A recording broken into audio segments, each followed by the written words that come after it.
Hello and welcome to the midweek point in our Magical Worlds book tour.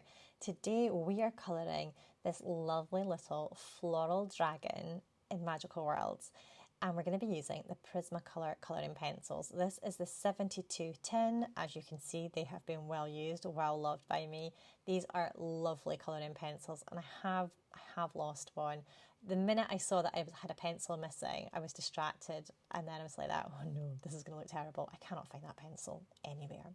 But anyway, let's crack on.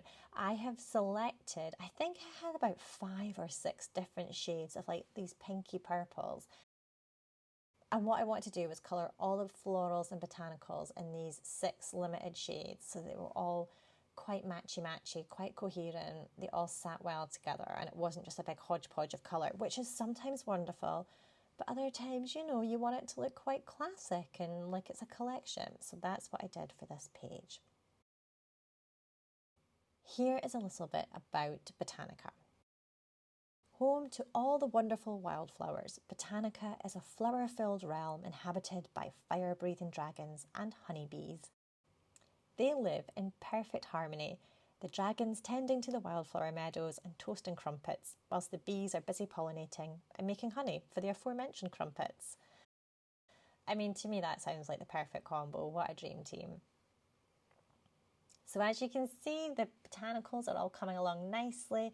They do all look like they sit together. Like, I find that's the really nice thing with a limited colour palette. That and the fact that you're not constantly trying to decide which colour to use next. Like, I am one of those people that is just spoilt for choice. If you go to a restaurant and there is a huge menu, I am instantly overwhelmed, crippled with self-doubt, worried I'm going to make the wrong choice. It's just a nightmare. However, if you go to a little restaurant and there's just 3 things on the menu, or even better, a chalkboard with the menu written on there, and there's just, you know, like 2 things to pick from, so much easier. So that's what it's like with a limited colour palette. You just remove all the options, all the choice, all the exhaustion that you have from colour palettes, and then it's a lot easier for you. So our little rosy posies are coming along beautifully, and then I had to do the foliage. Now usually I would immediately go for one of my favourite shades of green, but I thought we would try and do something different because, let's face it, leaves don't always have to be green. So I'm going to do some purple foliage here. I've got 3, I think, different shades of purple. Look at the sharpness of that point, by the way. That is the good thing about these colouring pencils. You can sharpen them like that. You can get a really, really cracking point, which means you can get into all the little finicky nooks and crannies where there's just wee bits that you have to colour very delicately, and it just works beautifully. But they're also soft enough to sort of really nicely blend and smudge together. Sometimes a pencil that you can sharpen to a point like that is quite hard-leaded and you can't blend them, but the Prismacolors, they work beautifully. So everyone that thought the purple foliage wasn't going to work and would look a little bit weird, I hope you were reassured. I think this is coming along really nicely, and I love the idea that we're changing things up and we aren't forced to do yellow middles of the flowers and green leaves. Like, you can pick your own colours. These flowers, although based on potentially real things, I mean, I guess some of them have got peony vibes. I have just made them up, so you can colour them any way that you like.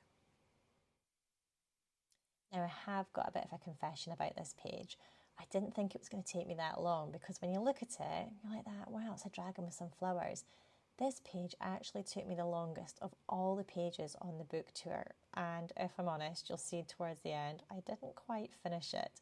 So what I'm doing here is adding a little bit of background colour, and if I had more time, I would have done the whole thing like this, but what I wanted to do was to take away the white paperness of this background. So I'm pushing harder around the foliage, and it just sort of loosens off and escapes into whiter paper, well, the ivory paper, towards the outside edge. So as you can see, that's our little dragon all taking shape. You have to remember to colour all those little bits in between the petals as well. And then I got a darker shade of purple and just went back over where the sort of florals would be causing a shadow to give the impression that they are really layered up over the top of that dragon. Obviously, she's still a bit of a work in progress, but aren't we all? I love the rosy-posy nature of this colour palette. I just think it looks so, I don't know, put together and happy and easy, and like it all has grown together and goes together, which is what you want from a colouring page. I hope this has given you some ideas for how to tackle the dragons and magical worlds, and I can't wait to see how you bring all these creatures to life in your own copy of the book.